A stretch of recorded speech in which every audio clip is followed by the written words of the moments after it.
Hi everyone, my name is Beth Hill and I'm the Acting Outreach and Education Manager for the North Dakota Forest Service. I have a background in soils and I worked previously as a soil scientist with the NRCS. When considering a windbreak, whether it's a new establishment or renovation, the soils data can provide us with a lot of information on that site and give us some insight on how we might expect our trees to perform.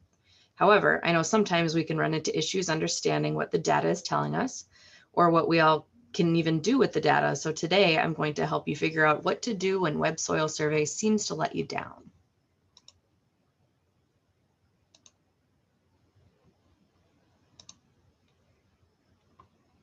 So I bet if you rummage through your field office, you'll probably find one of these bad boys. These soil surveys were thick paper books, chock full of historical information, soil descriptions, lots and lots of maps, and interpretive tables that help you to best manage your soils on your land. Soil surveys describe the kind of soils that exist in an area.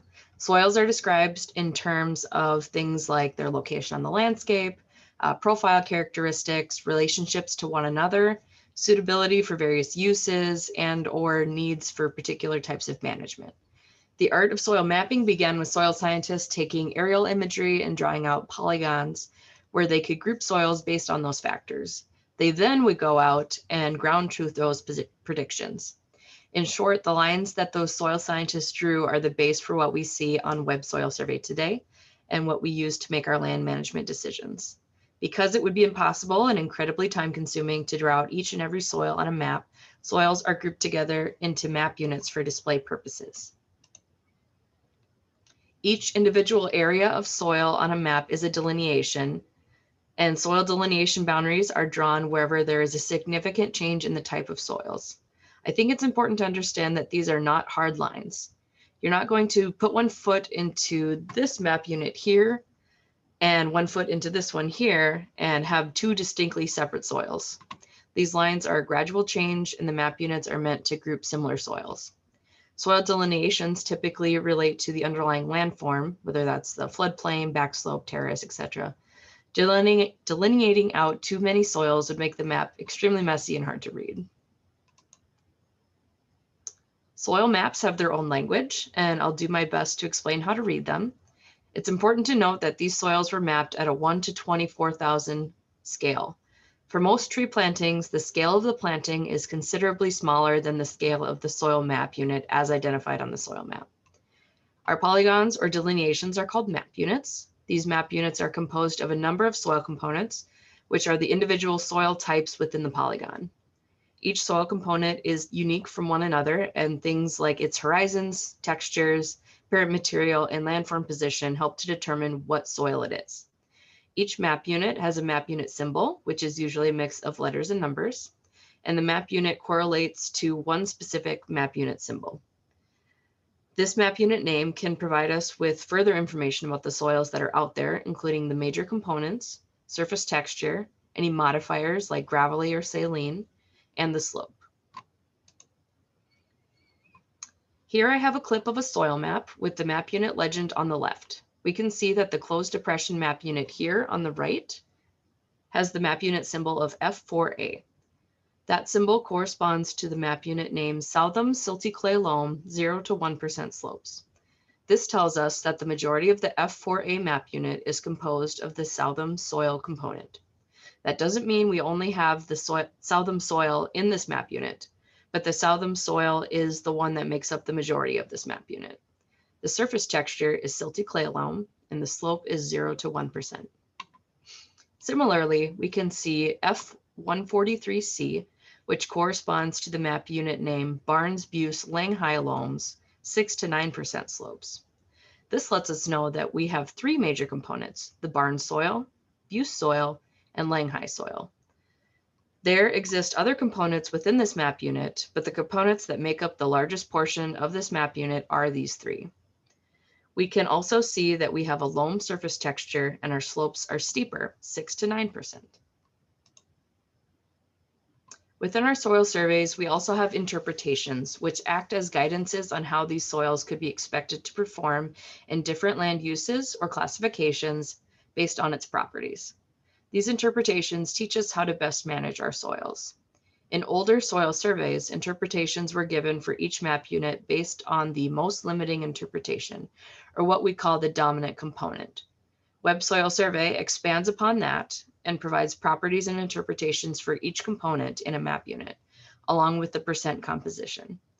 The user can decide how to aggregate the data: dominant component, dominant condition, most limiting, least limiting, weighted average. When considering windbreak establishment, one interpretation we turn to is called conservation tree and shrub group. Each tree or shrub species has certain climatic and physiographic limits. Within these limits, a tree may be well or poorly suited to a site because of soil characteristics like texture, pH, salinity, sodicity, etc. CTSGs assure satisfactory individual species performance under specified conditions of soil, climate, and physiography. Species are grouped according to expected height growth at 20 years, given good management. Good management includes the control or near control of competing vegetation. It is assumed that by 20 years of age, the tree or shrub planting is providing the planned for benefits. Conservation tree and shrub groups are a guide for selecting species best suited for different kinds of soils and for predicting height, growth, and effectiveness. This interpretation may be used to select plants for windbreaks, recreation, wildlife plantings, ornamental or environmental plantings, afforestation, reforestation, or critical area plantings. After establishing the CTSGs, trees and shrubs are assigned to each group using published references, direct observation records such as the National Forest Soil Database to determine which species have been observed on soils within a CTSG. When no data is available, publications, personal experience, and local field personal experience and field observations, if available, are used. So I'm not going to go in order describing these CTSG groups. Instead, I'm going to group them like the Soil Field Guide for identifying CTSG's publication groups them. That's this publication here. You can refer to this publication or the 20-year expected tree heights publication for further information about the CTSGs. So first, we'll talk about the least restrictive groups. CTSG Group 1 soils are deep, well-drained, and somewhat poorly drained soils that receive beneficial moisture from favorable landscape positions, flooding, runoff from adjacent land, or they have beneficial seasonally high water tables during the spring. Soils within this group are generally fine sandy loam to silty clay loam in texture. Some limitations for this group: high pH will have an effect on the selection of species on some soils in this group. Competition from grass and weeds is the primary concern for establishing and managing trees and shrubs. Salinity is none to slight. Occasionally, somewhat poorly drained soils may have excessive water for some species. CTSG Group 3 soils are deep, well-drained soils with loamy or silt loam textures and high water availability. Competition from grass and weeds is the primary concern. Water erosion is a concern on gently sloping to moderately steep areas. And lastly, I have the Group 8 soils. They're calcareous at or near the surface. They do not receive beneficial moisture from run-on, flooding, or seasonal high water tables. And limitations can include high calcium content and competition from grass and weeds as the primary concern. Water erosion, again, is a concern on gently sloping or moderately steep areas. Next, we have the sandy and sands textural family. Soils in this group are deep, excessively to moderately well-drained, sandy in texture, typically have low to very low available water capacity, and do not normally have adequate moisture. Drought conditions and abrasion from soil blowing are the primary concerns here. Specialized site preparation and specialized planting methods are needed to establish trees and shrubs, and supplemental watering may be essential for a successful establishment. So this group of CTSGs have some sort of restrictive quality. Soils in Group 4 are moderately deep or deep, have loamy surface textures with clayey subsoils, typically have slow or very slow permeability, and occur on the uplands. With these CTSGs, they have high clay content and water ability that water availability that can have an effect on the selection of tree and shrub species for these soils, as fine textured soils can reduce root growth through reduced oxygen content or excess water. Competition from grass and weeds is the principal concern in establishing and managing trees and shrubs on these soils. Soils in Group 6, on the other hand, are well drained, mostly loamy textures, and moderately deep over sand, gravel, bedrock, and other layers that can severely restrict root growth. Droughtiness will have an effect on the selection of tree and shrub species. Competition from grass and weeds is again the primary concern. Supplemental watering may be needed for establishment. And it's important to note that soils with only 20 to 24 inches of loam over sand and gravel exhibit reduced tree growth and vigor and survival during drought. And lastly, salinity and or acidicity affect soils in Group 9. Concentrations of salt will severely affect the establishment, vigor, and growth of trees or shrubs on these soils. Natric soils, or soils that have an accumulation of sodium in their profile, can create a hard clay pan that roots and water cannot easily penetrate. Species shown as suitable for these soils may survive, but the ability of the planting to form an effective windbreak within a reasonable time frame is greatly reduced. When possible, you want to relocate planting off of these CTSG 9 soils. Soils in Group 2 are deep, somewhat poorly drained, and excessively wet or ponded during the spring and overflow periods. They also include drain phases of poorly drained soils. Wetness limits the selection of species suitable for planting on these soils and may reduce the growth rate. Wetness, high pH, and drainage will all have an effect on the selection of tree and shrub species. Competition from grass and weeds is the primary concern. Spring planting may be delayed because of wet conditions, and soil blowing is a concern on the sandy and organic sites. Now, lastly, we all hate to see this group show up on our CTSG report, our Group 10, a big fat no for tree planting. Soils in this group have one or more characteristics such as soil depth, texture, drainage, channeled phases, available water capacity, slope or salts, which severely limit planting, survival, or growth of trees and shrubs. These soils are usually not recommended for farmstead or feedlot windbreaks, field windbreaks, and plantings for recreation and wildlife.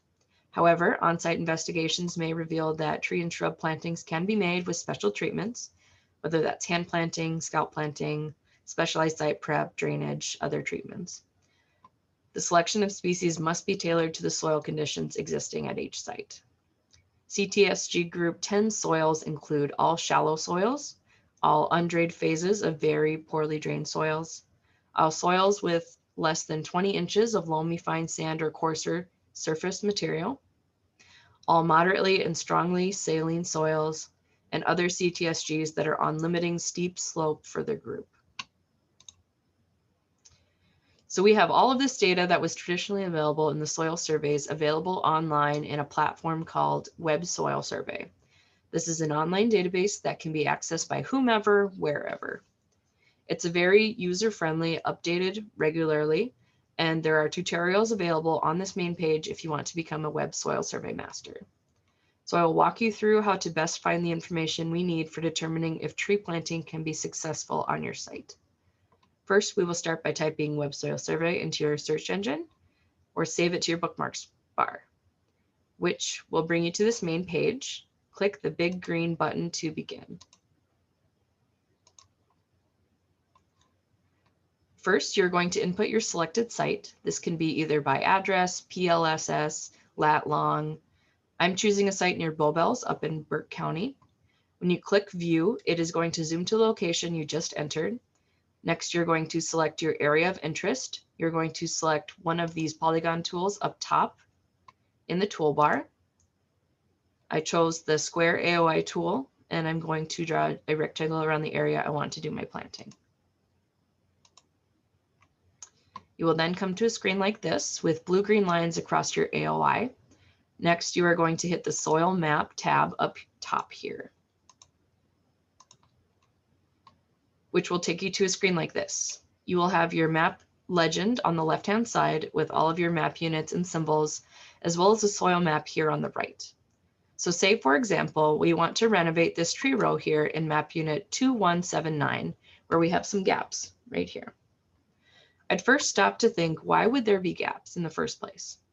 Did we have trees planted there initially that struggled and didn't make it? Is it a management issue or a soil issue? What species was planted there before? What looks good out there right now? This is a great opportunity to talk to the landowner. This may help answer some of those questions right off the bat. If it proves to be inconclusive, then we can turn to the soil map and interpretations for further investigation. So I'm going to click on that 2179 map unit. This symbol corresponds to a map unit called Noonan Niobel Loams 0 to 6% slopes. That right there gives me some insight on the site without being out there with my boots on the ground. The surface texture for these components is a loam, which is a good texture, not too clayey, not too sandy. It also tells me that the slope is a little steeper, but probably not too steep to push our CTSGs into a 10 like we discussed previously. So let's click on that map unit and look further into the properties of our components. Here we start off with some great information about the setting of our site. We have things like mean annual precipitation and temperature. We have our map unit composition, which says that our first major component, that Noonan, could be expected to compose roughly 50% of the map unit. The Niobel is also a major component and can compose about 29% of the map unit. That's about 80% in total of our map unit, with the remaining 20% as our minor components. These are found on the landform in association with the Noonan and the Niobel, but to a much lesser degree. Okay, so let's learn about this Noonan soil. Here we can see that this soil sits on the flats of our landform, and it developed from a fine loamy glacial till. That means we can probably expect some more clay loams in the profile if the parent material was fine loamy. And we can see that reflected in the breakdown of the soil profile here, where we have loam in the surface and clay loams throughout the rest. These letters within the typical profile section are also a part of our secret soil scientist language, but don't let that scare you. A means our topsoil horizon, where the majority of our roots grow. Our B horizons are our subsoil layers, and our C horizon is our parent material. In the Noonan soil, we see a BTN horizon from 6 to 12 inches. This is what we call a natric horizon, which is a restrictive feature in our profile. In this natric horizon is an accumulation of sodium, which can lead to a clay hardpan that roots and water have a hard time getting through. Beneath that, we see a BK, which stands for a calcic horizon, meaning we have an accumulation of calcium carbonate. And below that, we have a BKY, which has an accumulation of carbonates as well as gypsum. BCY means it has traits of a subsoil horizon as well as a parent material horizon with an accumulation of gypsum. Under properties and qualities, we have a handy depth to restrictive features section. Here it says 5 to 10 inches to natric listed, which would absolutely limit our tree's potential root growth.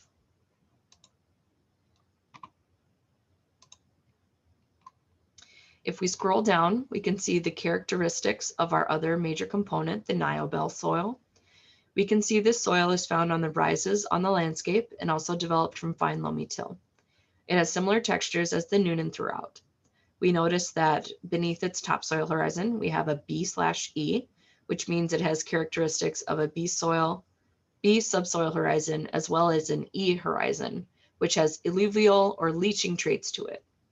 Usually in these E horizons, we see water movement through it that washes sand and silt grains and translocates organic matter and clays to the horizon beneath it, leaving a whiter appearance in the B/E.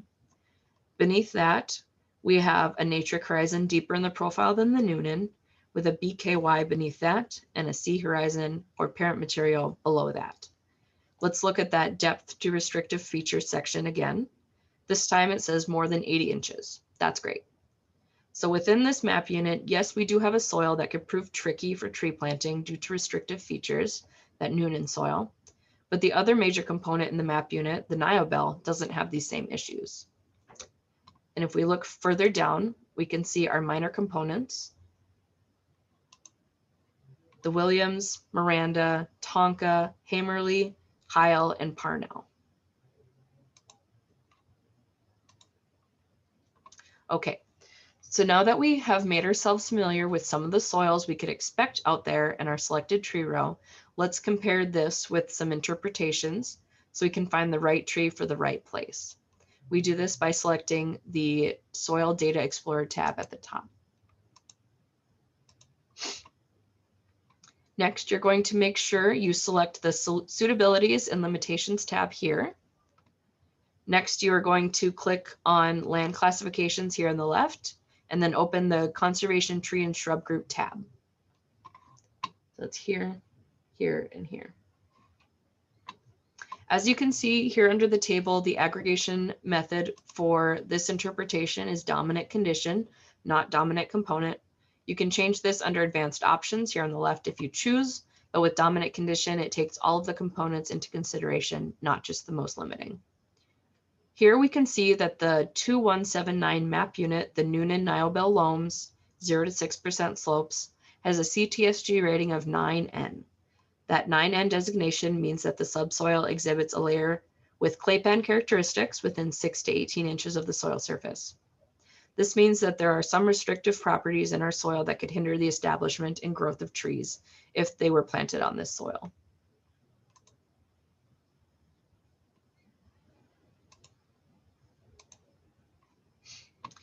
But does that mean that every soil in the entire map unit is a 9N? Absolutely not. Remember, the Noonan was only 50% of our entire map unit, meaning that we have other soils that could have other CTSG ratings out there. And since the map we are using is at a scale of 1 to 24,000, we can't trust that this small section of the tree row is that Noonan.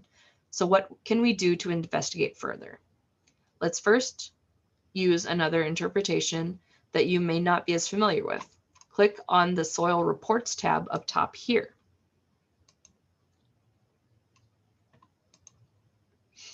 That will bring you to a page like this. Again, click into Land Classifications and then into Conservation Tree and Shrub Groups Suitabilities. You can click the Include Minor Soils checkbox and then View Soil Report. And you will come with a not as colorful map, but it has a table underneath it. It's important to note again that this warning pops up. Soil map may not be valid at this scale. You have zoomed in beyond the scale at which the soil map for this area is intended to be used. Mapping of the soils is done at a particular scale. The soil surveys that comprise your AOI were mapped at 1 to 24,000.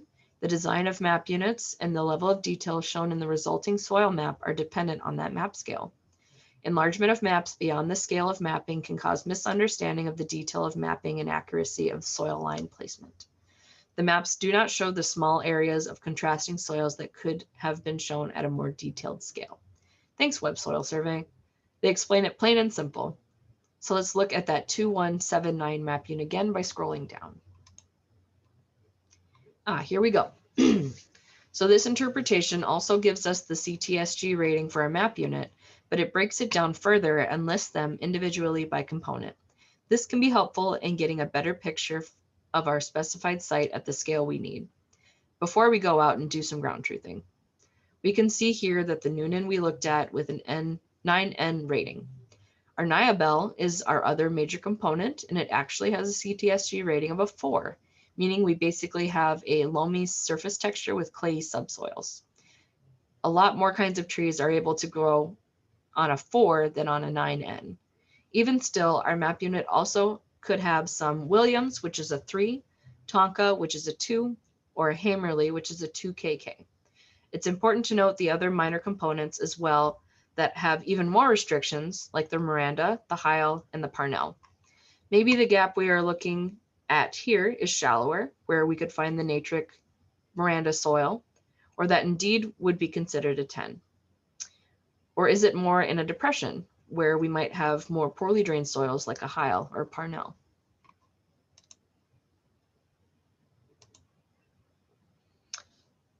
So nothing can give a better indication of a site potential than looking at the site. And I mean boots on the ground. And I know how hard it can be to feel like you're stuck in the office with paperwork, but that just gives you an even better excuse to get out and walk the land, dig a few holes, and talk with the landowner. I want you to meet your new best friend, your sharpshooter. He's actually a pretty fun guy to have around. Your other best friend will be this guy, that soil field guide for identifying conservation tree and shrub groups. This was designed to be used in the field by individuals with limited soils experience. Knowledge of the texture by feel and other key soil features will enable users to assign tree and shrub groups. Soils are defined by a range of characteristics that change gradually over the landscape. Determining where to examine the soil will greatly influence your outcome. Again, choose a representative site within the area of investigation. And this field guide is really helpful because it's almost like a flow chart. You start off and evaluate your site criteria. If you have any of these limiting features, you're going to go to that CTSG 10 and then down further from there. If you have none of these limiting features, soils don't fit into any of that criteria, it's going to pop you out in these least restrictive groups. And then it lists out the different CTSGs that are within that least restrictive group, like I mentioned earlier. And you just go through and evaluate what you're seeing in the hole that you dug and match it up to the qualifications of that CTSG. So if you see a soil that has surface and subsoil layers that form a less than 2-inch ribbon, which would fall into the fine sandy loam to silty clay loam. The soils have greater than 16 inches of molic color. The surface layer and the upper part of the subsoil is not effervescent, and the slopes are less than or equal to 6%. You are going to pop out as CTSG1. Lots can grow on that. So there are a couple things that you want to look at before you go out for your site visit. Historical aerial imagery can be really helpful. Web Soil Survey's imagery is just a snapshot in time. By going through previous years, you can see changes in precipitation, how the soils and plants responded to that. Maybe we can see salt crust in a dry year, but in a wet year, they are not as apparent. Can you see when the trees were originally planted? When did you notice them dying off? Was this a formerly cropped field? How did the crop look in that area? All of those things can help us draw some conclusions before we go out there. Understanding which position on the landscape that your representative area falls can really help you determine which soil you are looking at. Soils at the top of the hill, on the summit and shoulder are going to be subject to more erosion processes, where soils at the foot and toe slope will have more deposition processes. Let's say you have a map unit that has a slope of 0 to 6%. You can start by looking at the soil map and determining which soils you have in your map unit. That will help you become familiar with which soils sit where on the landscape. You get out there on site and see that the area you want to plant is along this landform. You can dig some holes along the slope in each position to see which soil and which corresponding CTSG is on that position. We use our handy dandy soil field guide for identifying CTSGs. We determine that we have an 8K here up on the summit. We have a 3 here on the back slope, and we have a 1 here on the foot and toe slopes.